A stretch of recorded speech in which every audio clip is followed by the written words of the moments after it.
आप सभी को जय मसीह की दोस्तों। इससे पहले कि हम प्रार्थना करें, आइए पहले थोड़ा समय निकालकर परमेश्वर के वचन को सुने और फिर हम प्रार्थना करेंगे साथ में। उसके पास निराशा के बोझ तले डूबने के हर कारण थे, फिर भी उसके हृदय ने उठने का चुनाव किया।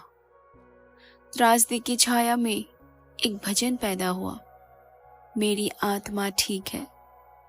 मेरा मानना है कि हम में से कई लोगों ने ये भजन गाया या सुना होगा। जब शांति नदी की तरह मेरे मार्ग पर चलती है, जब दुख समुद्र की तरह लहरें उठती है, मेरा भाग्य जो भी हो, तूने मुझे ये कहना सिखाया है, सब ठीक है, सब ठीक है, मेरी आत्मा ठीक है। ये एक ऐसा भजन है जिसने अनगिनत विश्वासियों को पीढ़ियों भर सांत्वना दी है। फिर भी इस गीत की शक्ति केवल इसके राग या शब्दों में नहीं है, यह इसके पीछे की कहानी में है। ये जानना कि ये शब्द कहाँ से आए और किस पीड़ा से ये लिखे गए थे, इनमें एक ऐसी गहराई है जिसे शब्दों में बयां करना लगभग असंभव है। ये भजन होरेशियो स्पैफोर्ड द्वारा 1800 के दशक के अंत में लिखा गया था। होरेशियो एक धनी व्यापारी, एक प्रमुख वकील, एक समर्पित पारिवारिक व्यक्ति और मसीह के एक समर्पित अनुयायी थे। वह एक ऐसा व्यक्ति था जिसका जीवन स्थिर और पूर्ण लगता था, जब तक कि वो स्थिर नहीं हो गया। त्रासदी की पहली लहर तब आई जब उसका छोटा बेटा, जो सिर्फ 4 साल का था, स्कारलेट ज्वर से अचानक मर गया। बच्चे को खोना एक ऐसा दर्द है जिसके लिए कोई भी माता पिता कभी भी पूरी तरह से तैयार नहीं हो सकता। फिर भी होरेशियो अपने विश्वास पर अड़ा रहा। वह ईश्वर की भलाई में विश्वास करता था, यहाँ तक कि दुख में भी। लेकिन दुख शायद ही कभी अपनी वापसी की घोषणा करता है। सिर्फ 2 साल बाद अक्टूबर 1871 में शिकागो के भीषण आग ने शहर को अपनी चपेट में ले लिया और अपने रास्ते में तबाही मचा दी। होरेशियो के कई निवेश और संपत्तियां नष्ट हो गई, जिससे उन्हें भारी आर्थिक नुकसान भी हुआ। और फिर भी निजी नुकसान के बावजूद होरेशियो और उनके परिवार ने अपने दिल और हाथ दूसरों की सेवा के लिए खोल दिए। जो आग से प्रभावित हुए थे, उन्होंने करवाहट की बजाय करुणा को चुना, आत्मदया की बजाय सेवा को। सालों बाद अभी भी इन नुकसानों के बोझ से उबरते हुए होरेशियो ने यूरोप की पारिवारिक यात्रा की योजना बनाई। काम के कारण उन्हें देर हो गई, इसलिए उन्होंने अपनी पत्नी अन्ना और अपनी 4 बेटियों को आगे भेज दिया और जल्द ही उनके साथ आने का वादा किया। लेकिन नवंबर 1873 में एक बार फिर ऐसी त्रासदी आई जिसने ज्यादातर दिलों को इस कदर तोड़ दिया कि उनकी भरपाई करना नामुमकिन हो गया।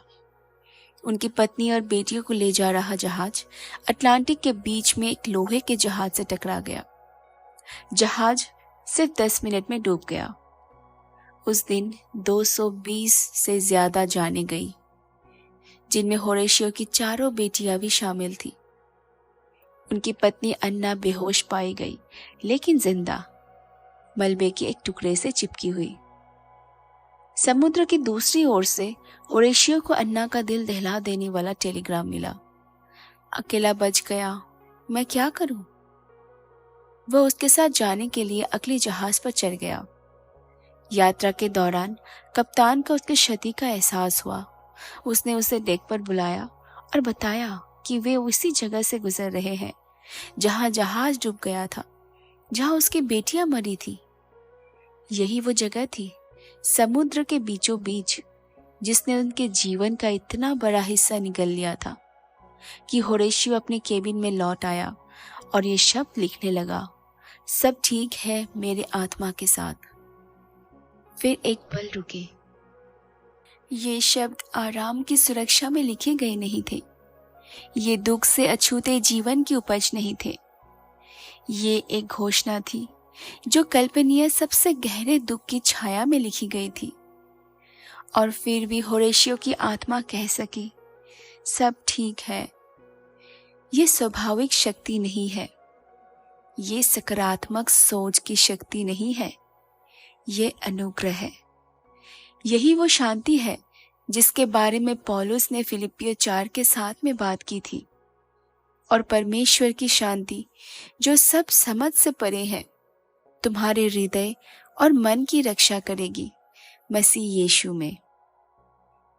होरेशियो के शब्द हमें याद दिलाते हैं कि शांति तूफानों का ना होना नहीं है, ये तूफान में मसीह की उपस्थिति है। उनकी कहानी इस बात का जीवंत उदाहरण है कि अपनी आत्मा को स्थिर करने का क्या अर्थ है। परमेश्वर के वादे बदलती परिस्थितियों में नहीं, नुकसान में भी परमेश्वर ने उसे शक्ति दी कि वह विश्वास करता रहे। दिल टूटने पर भी परमेश्वर ने उसे भरोसा बनाए रखने का साहस दिया और उसके दर्द से एक भजन निकाला जो लाखों लोगों को एक सदी से भी ज्यादा समय तक सांत्वना देगा। ये परमेश्वर के कार्य का रहस्य है। दुख में वो सबसे अंधेरी घाटियों को भी ले सकता है और उनका उपयोग दूसरों के जीवन में प्रकाश फैलाने के लिए कर सकता है। गहरे जख्मों से गहरी सेवा निकल सकती है, राख से सुंदरता निकल सकती है। मेरा मानना है कि ये कहानी एक जीवित, एक और सत्य की गवाही जो हमें शास्त्र में मिलती है। दूसरी कुरिन्थियों 12 के 9, जहां प्रभु कहते हैं, मेरा अनुग्रह तुम्हारे लिए पर्याप्त है क्योंकि मेरी शक्ति निर्बलता में सिद्ध होती है। जब हम टूट जाते हैं, जब हमारी ताकत खत्म हो जाती है, जब हमारे पास देने के लिए कुछ नहीं बचता, तो ईश्वर की कृपा हमें संभाल लेती है। होरेशियो का जीवन उस त्रासदी के क्षण में समाप्त नहीं हुआ। बाद में उनके और अन्ना के और बच्चे हुए, हालांकि उन्हें और भी कष्ट सहने पड़े। वे अंततः यरूशलेम चले गए, जहां उन्होंने दूसरों की सेवा जारी रखी। उनका विश्वास क्षणिक सांत्वना नहीं थी, ये उनके जीवन का आधार था। तो हम इस कहानी से क्या सीख सकते हैं? पहली बात यह कि ईश्वर की भलाई हमारी परिस्थितियों पर निर्भर नहीं है। जीवन में उतार चढ़ाव आ सकते हैं, आशीर्वाद आ सकते हैं और जा सकते हैं, लेकिन ईश्वर वही रहता है। दूसरा, ये संभव है शांति पाना तब भी जब दुनिया कहे कि तुम्हें बिल्कुल नहीं मिलनी चाहिए। शांति दर्द के अभाव में नहीं, बल्कि ईश्वर की उपस्थिति में मिलती है। और तीसरा, हम जिन परिस्थितियों से गुजरते हैं उनका इस्तेमाल दूसरों की भलाई के लिए किया जा सकता है। आपकी गवाही, हाँ, यहाँ तक कि वे हिस्से भी जिन्हें आप मिटाना चाहते हैं, शायद वही चीज हो जिसका इस्तेमाल ईश्वर किसी और के लिए आशा लाने के लिए करता है। होरेशियो अपने अंदर की ओर मुड़ सकता था और करवाहट को जड़ पकड़ने दे सकता था। इसके बजाय उसने ईश्वर की ओर रुख किया और अपने दुख को एक गीत बनने दिया, एक ऐसा गीत जो उससे एक सदी से भी ज्यादा समय तक जीवित रहा, आज भी दिलों की सेवा कर रहा है। हो सकता है कि आपको कोई नुकसान ना हो जैसे होरेशियो, लेकिन शायद आप अपने ही तूफान में हैं। हो सकता है आप किसी चीज का शोक मना रहे हो, किसी ऐसे व्यक्ति का जिसे आप वापस नहीं पा सकते। हो सकता है कि आप उन सपनों की राख में खड़े हो जो कभी आपके मन में थे और आप सोच रहे हो कि क्या आपको कभी फिर से शांति मिलेगी। दोस्तों, हो सकता है कि अभी आपको यह ना दिखाई दे, लेकिन वही ईश्वर जो होरेशियो से उस जहाज पर समुद्र के बीचों बीच मिला था, वही आपके साथ है। उसकी कृपा आपके लिए काफी है। उसकी शांति अभी भी आपके हृदय की रक्षा कर सकती है, और एक दिन आप खुद को एक अनुपात की तरह पाएंगे जो कह सके, मेरी आत्मा ठीक है। इसलिए नहीं कि सब कुछ बहाल हो गया, बल्कि क्योंकि मसीह स्वयं आपका सहारा है। ईश्वर आपको उससे ज्यादा नहीं देगा जो आप सह सकते हो, बिना तुम्हें उसे सहने के लिए दिए बिना नहीं। इसलिए जब लहरें उछले तब भी उसे थामे रहो, चाहे रात लंबी हो, चाहे सवाल जवाबों से ज्यादा हो, चाहे ठहरो, और तुम पाओगे कि वह तुम्हें थामे हुए है अभी भी। अब आइए हम एक पल प्रार्थना करें साथ में। प्रभु यीशु, आप मेरे राजा है, मेरे उद्धारकर्ता है, मेरे उद्धारक है। आपका अनुग्रह मेरे लिए पर्याप्त है और आपकी शक्ति मेरी कमजोरी में सिद्ध होती है। हे मेरे प्रभु, सिर्फ आपकी वजह से ही मैं निडर होकर कह सकती हूँ, मेरी आत्मा ठीक है। आपकी वजह से मैं कह सकती हूँ कि मेरे घर में सब ठीक है। चुनौतियाँ आने पर भी मेरे दिल में सब ठीक है। जब मेरी भावनाएं अस्थिर होती है तब भी आप मेरी शांति है, आप मेरी स्थिरता है। आप ही है जो मुझे टूटने से बचाते हैं जब मेरे आसपास की दुनिया अस्थिर लगती है। हे पिता, मुझ पर दया कर, मेरे परिवार पर दया कर, उन सभी पर दया कर जिनसे मैं प्यार करती हूँ। आप मेरे संघर्षों को देखते हैं, आप उन संघर्षों को जानते हैं जो मुझसे छिपे हैं। 10:19।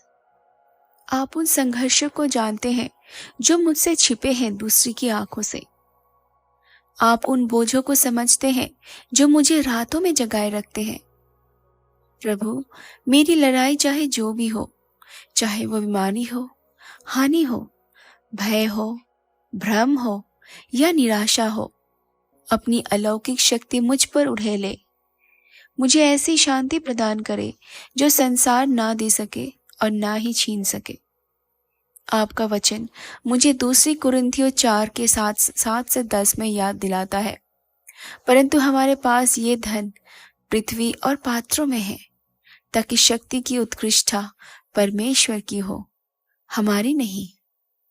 हम हर तरफ से कष्ट में हैं, फिर भी कुचल नहीं गए हैं। हम उलझन में हैं, लेकिन निराश नहीं हैं। सताए गए हैं, लेकिन त्यागे नहीं गए हैं। गिर गए हैं, लेकिन नष्ट नहीं हुए हैं। हमेशा अपने शरीर में प्रभु यीशु की मृत्यु को संपूर्ण रूप से धारण किए रहते हैं, ताकि यीशु का जीवन भी हमारे शरीर में प्रकट हो। प्रभु, मैं स्वीकार करती हूँ कि अपनी मानवीय कमजोरी में मैं अपने बिना नहीं रह सकता। फिर भी ये शास्त्र मुझे याद दिलाता है कि चाहे मैं कितनी भी दबाव महसूस करूं, मैं कुचल नहीं जाऊंगी। चाहे मैं कितना भी भ्रमित क्यों ना हो, मैं निराश नहीं रहूंगी।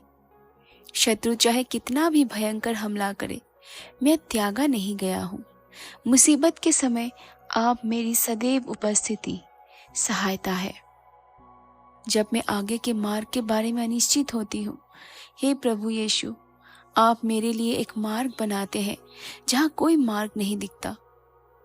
जब मुझे आगे का मार्ग दिखाई नहीं देता, आप सर्वज्ञ और सर्वदर्शी परमेश्वर हैं, मेरे कदमों का मार्गदर्शन करते हैं। जब संकट मेरी आत्मा पर भारी पड़ता है, तो मैं आपकी शरण में आती हूँ। जब खतरा मुझे घेर लेता है, तो आप मेरा आश्रय है और मेरी ढाल है। हर परिस्थिति में मेरी आंखें आप पर टिकी रहती है। आपका वचन भजन संहिता 68 के 19 और 20। मैं घोषित करता हूँ, प्रभु की स्तुति हो, हमारे परमेश्वर की उद्धारकर्ता की, जो प्रतिदिन हमारा बोझ उठाते हैं। हमारा परमेश्वर बचाने वाला परमेश्वर है। सर्वशक्तिमान प्रभु से ही मुक्ति मिलती है, मृत्यु से। हे प्रभु, मेरी बोझ उठाने के लिए धन्यवाद, बचाने वाले परमेश्वर होने के लिए धन्यवाद।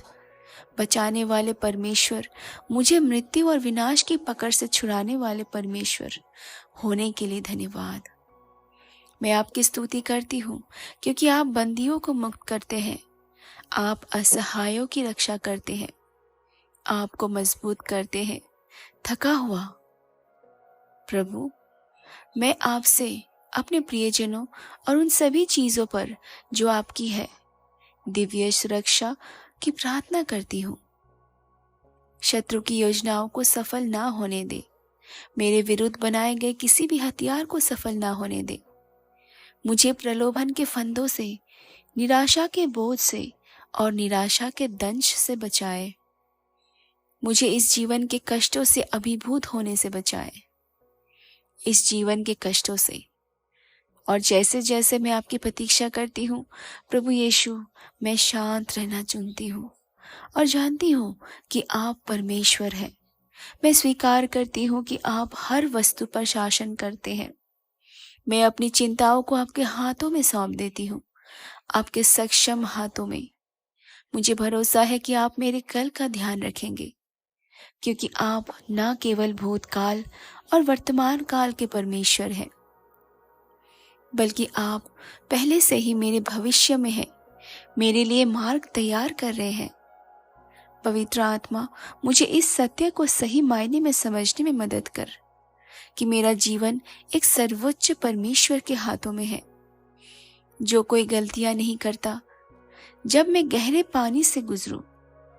पवित्र आत्मा, मुझे इस सत्य को सही मायने में समझने में मदद करे कि मेरा जीवन एक सर्वोच्च परमेश्वर के हाथों में है, जो कोई गलतियां नहीं करता। जब मैं गहरे पानी से गुजरूं तो मेरे साथ रहना, जब मैं आग में से गुजरूं तो मुझे जलने ना देना, क्योंकि आपने यशायाह 43 में वादा किया है कि मैं आपकी दृष्टि में अनमोल, सम्मानित और प्रिय हूँ। विजय आपकी है प्रभु यीशु। भले ही युद्ध भीषण हो, मैं जानती हूँ कि युद्ध पहले ही जीत लिया गया है। मुझे कृतज्ञता से भरे हृदय और प्रशंसा से भरे होठों के साथ जीने में मदद कर, और चाहे कितने भी तूफानों का सामना मुझे करना पड़े, हर मौसम में मेरे हृदय से धन्यवाद की भावना उमड़ती रहे। कुरिन्थियों 4:17 और 18 में पाई जाने वाली आशा से चिपका हुआ हूँ, क्योंकि मैं हमारा हल्का सा क्लेश जो क्षण भर का है, हमारे लिए बहुत बड़ा और अनंत काल का महिमा उत्पन्न कर रहा है। जबकि हम उन वस्तुओं को नहीं देखते जो दिखाई देती है, बल्कि उन वस्तुओं को देखते हैं जो दिखाई नहीं देती, क्योंकि जो चीजें दिखाई देती है वे है अस्थायी, लेकिन जो चीजें नहीं दिखा हुआ वो शाश्वत है। प्रभु, ये जीवन क्षण भंगुर है, लेकिन आपका राज्य हमेशा के लिए है। मेरी परीक्षाएं अस्थायी है, परंतु महिमा तुम मेरे लिए जो तैयारी कर रहे हो वो चिरस्थायी है। तो जो है उस पर अपनी नजरें केंद्रित करने में मेरी मदद कर। मेरी आशा इस पर आधारित ना हो कि मैं क्या हूं, देखिए, लेकिन आपने जो वादा किया है उसमें। पिता, मैं अपना नाम सुनने के लिए आपका आशीर्वाद देती हूँ, प्रार्थना शक्तिशाली और अनमोल नाम में यीशु मसीह की मैं प्रार्थना करती हूँ, आमीन। अगर इस प्रार्थना ने आपके दिल को छू लिया है, कृपया आमीन को कमेंट्स में जरूर टाइप करें, विश्वास के प्रतीक के रूप में। मैं प्रार्थना करती हूँ कि इस प्रार्थना में दी गई हर आशीष यीशु के नाम पर अब आप पर हो। और अगर आपको किसी विशेष प्रार्थना की ज़रूरत है तो बेझिझक हमें टिप्पणी में बताएं। हमें आपके लिए प्रार्थना करने में गर्व होगा। हमारे प्रभु यीशु की कृपा और शांति आप सभी के साथ बनी रहे।